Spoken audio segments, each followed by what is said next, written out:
नमस्कार शिक्षक मित्रांनो, शिक्षक पात्रता परीक्षा 2026 मराठी व्याकरण विरुद्धार्थी शब्द.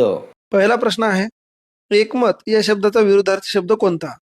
योग्य पर्याय आहे दुमत. प्रश्न दुसरा आहे, ऐहिक या शब्दाचे विरुद्धार्थी शब्द निवडा. योग्य उत्तर आहे पर्याय क्रमांक 3 पारलौकिक. प्रश्न तिसरा, अनुराग याचा विरुद्ध शब्द कोणता? योग्य उत्तर आहे पर्याय क्रमांक 1 राग. प्रश्न चौथा, दिलेल्या शब्दांचा विरुद्धार्थी शब्द ओळखा. अल्लड, अल्लडचा विरुद्धार्थी पर्याय क्रमांक 1 पोक्त. प्रश्न पाचवा आहे, पौर्वात्य या शब्दाचा विरुद्धार्थी शब्द सांगा. योग्य उत्तर आहे पर्याय क्रमांक 3 पाश्चात्य. प्रश्न सहावा, अनासक्ती या शब्दाचा विरुद्धार्थी शब्द कोणता? योग्य पर्याय आहे पर्याय क्रमांक 2 आसक्ती. प्रश्न सातवा आहे, पुढील पैकी विरुद्धार्थाची योग्य जोडी नसलेला पर्याय कोणता? योग्य पर्याय आहे पर्याय क्रमांक 3 रजनी यामिनी. हे दोन्ही समानार्थी आहेत, त्याच्यामुळे हे अयोग्य जोडी आहे.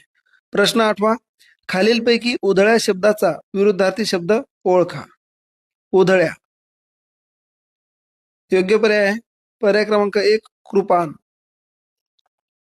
प्रश्न नववा, अतिवृष्टी या शब्दाचा विरुद्धार्थी शब्द सांगा.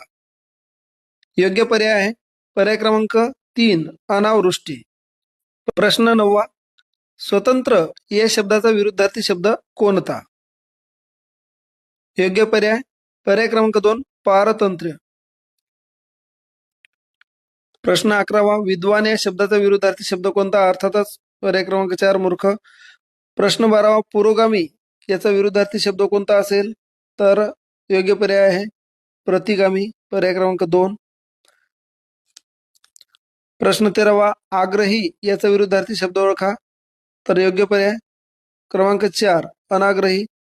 14वा प्रश्न आहे, विरुद्धार्थी शब्द ओळखा. सद्गुण, एकदम सोपा, दुर्गुण. प्रश्न 15वा, संकुचित या शब्दाचा विरुद्धार्थी शब्द ओळखा. आणि हा पर्याय तुम्ही कॉमेंट करून मला सांगायचा आहे. कॉमेंट सेक्शन मध्ये कॉमेंट करून सांगा की संकुचित साठी योग्य पर्याय कोणता. असेच व्हिडिओ जर पाहायचे असतील तर पेज फॉलो करा, व्हिडिओ सेव्ह करा आणि इतरांना शेअर करायला विसरू नका. धन्यवाद.